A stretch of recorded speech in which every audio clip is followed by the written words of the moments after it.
Good morning, all of you. This is your business studies class. In previous video, we have discussed increasing competition and more demanding customer. And now we will continue left on.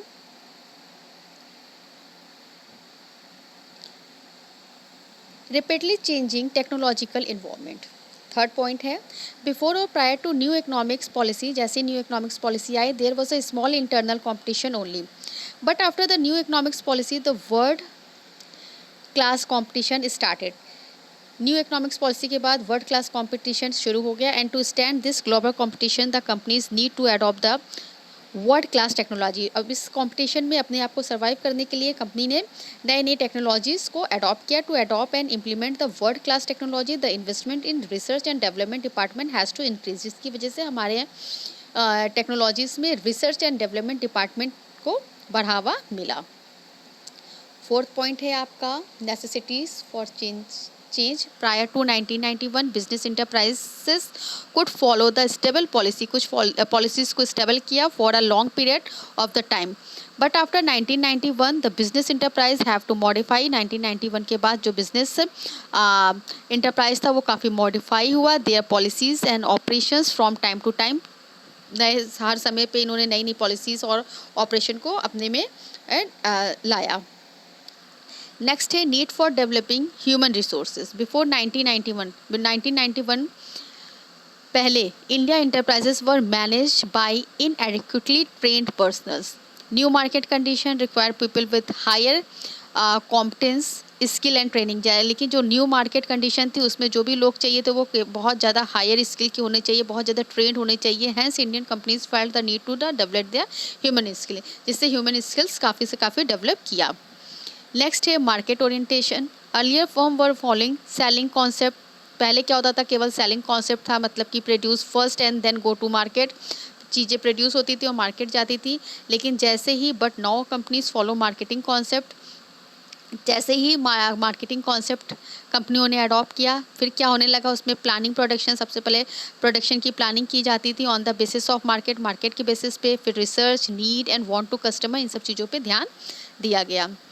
इसके बाद next है loss of budgetary support to the public sector. Prior to 1991 all the losses of a public sector were used to be made good by the government by selecting special fund from the budget, but today the public sector have to survive and grow by the utilization their resources efficiency, otherwise these enterprise have to face disinvestment. On the whole of the policy of liberalization, globalization and privatization have brought the positive impact on a Indian business and industry. They have become more customer focused and have started give the importance to the customer satisfaction. 1991 में क्या के पहले क्या मतलब इसके पहले क्या होता था, जो पब्लिक सेक्टर थी उसने गवर्नमेंट से काफ़ी फंड्स वगैरह सेशन किया, लेकिन जैसे ही हमारा ग्लोबलाइजेशन, प्राइवेटाइजेशन, ये सारी चीज़ें आई, इसने इंडियन बिजनेस और इंडस्ट्री को एक नए मोड़ पे लाके खड़ा कर दिया।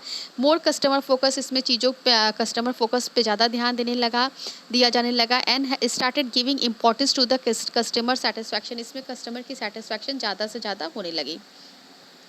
And last day, export a matter of survival. The Indian businessman was facing global competition and the new trade policy made the external trade very liberal.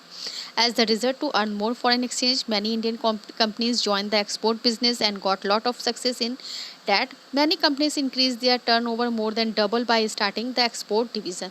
जैसे जैसे हमारे कंपनियों में या जो हमारे इंडियन बिजनेसमैन थे उन्होंने ग्लोबल कॉम्पिटिशन्स को फेस किया, उन्होंने न्यू ट्रेड पॉलिसी को एडॉप्ट किया, उसके बाद उनका जो इन्वेस्टमेंट था वो धीरे धीरे बढ़ने लगा, वो ज़्यादा से ज़्यादा सक्सेस करने लगे।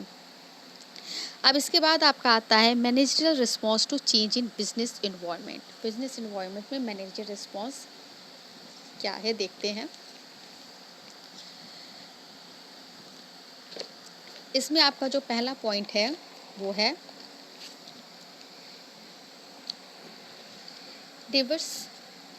डिवर्सिफिकेशंस। ये क्या होता है diversifications? The first response seen after a new policy is that companies are going for a diversification. For example, state-owned BHEL said that with a new wave of economic changes will diversity of a portfolio that will include solar energy, transportation, and a water business. Even companies like Reliance, Voltas, LG, Samsung, and diversifying their activities by adding more product in their portfolio.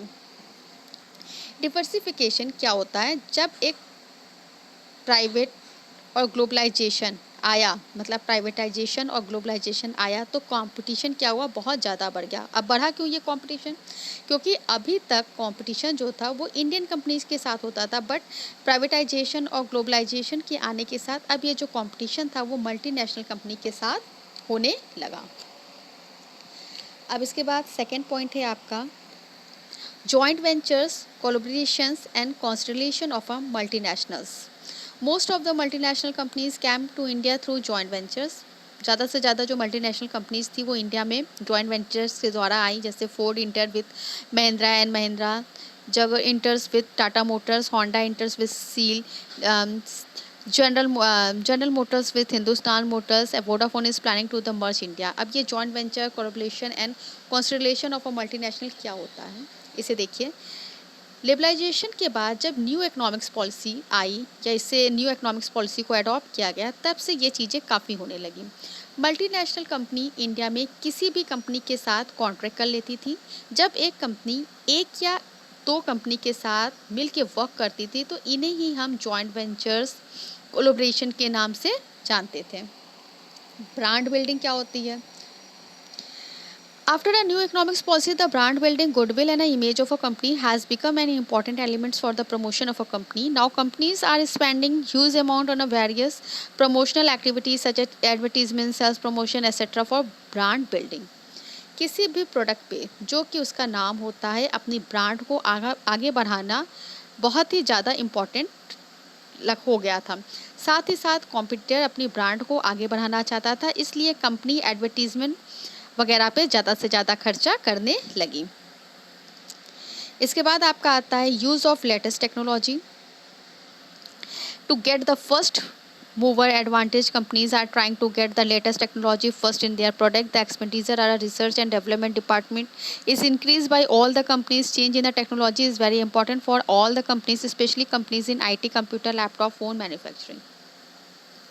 इसमें क्या होता था, इस समय company अपने companies में latest technology का use करना शुरू कर चुकी थी और रिसर्च डेवलपमेंट पे काफ़ी ध्यान दे रही थी। क्यों?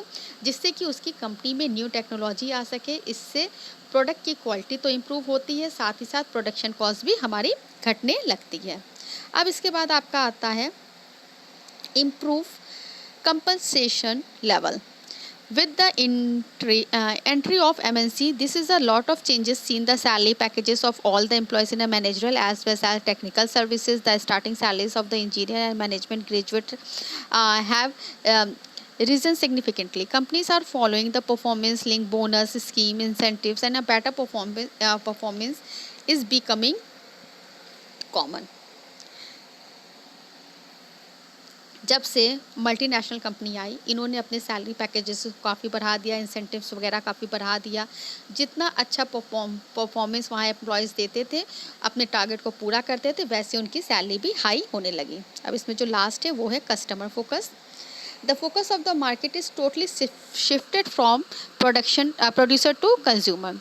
Today's consumer is the key in the market. All companies are coming with a various scheme to attract the customer. Even after the sales services has become very important to satisfy the customer. Companies are the providing 24 multiplied by 7 complaint registration services through toll free number, etc. There is the intermediates different in the nature and the quality of a product offered to the customer. Today public relation has become a very important elements of promotions. हमारे आज का जो focus था वो customer focus हो चुका था। मतलब जो भी कंपनी का फोकस होता था, इंडस्ट्री का होता था, वो कस्टमर इसमें मेन हो चुका था। पहले प्रॉफिट, सेल्स इंक्रीज ही हमारा ऑब्जेक्ट होता था, बट अब ऐसा नहीं है। अब कस्टमर की सेटिस्फैक्शन ही कंपनी के लिए, इंडस्ट्री के लिए मायने रखती है। उसका टेस्ट, उसकी हैबिट पे ज़्यादा ध्यान दिया जाता है। जो भी कंपनीज होती हैं वो अपने टोल फ्री नंबर देती हैं। क्यों देती हैं? कि यदि कोई भी प्रोडक्ट में कोई भी कंप्लेंट कस्टमर को हो तो वो इस नंबर पे कॉल कर सकता है। मतलब कि कहने का ये है कि इस समय की जो भी मार्केट पॉलिसी थी उसमें कस्टमर पे ज़्यादा फोकस देना शुरू हो गया था। अब जो इसके बाद आपका आता है वो है डिमोनेटाइजेशन, जिसे हम हमारे नेक्स्ट लेक्चर में डिस्कस करेंगे। Okay class, thank you.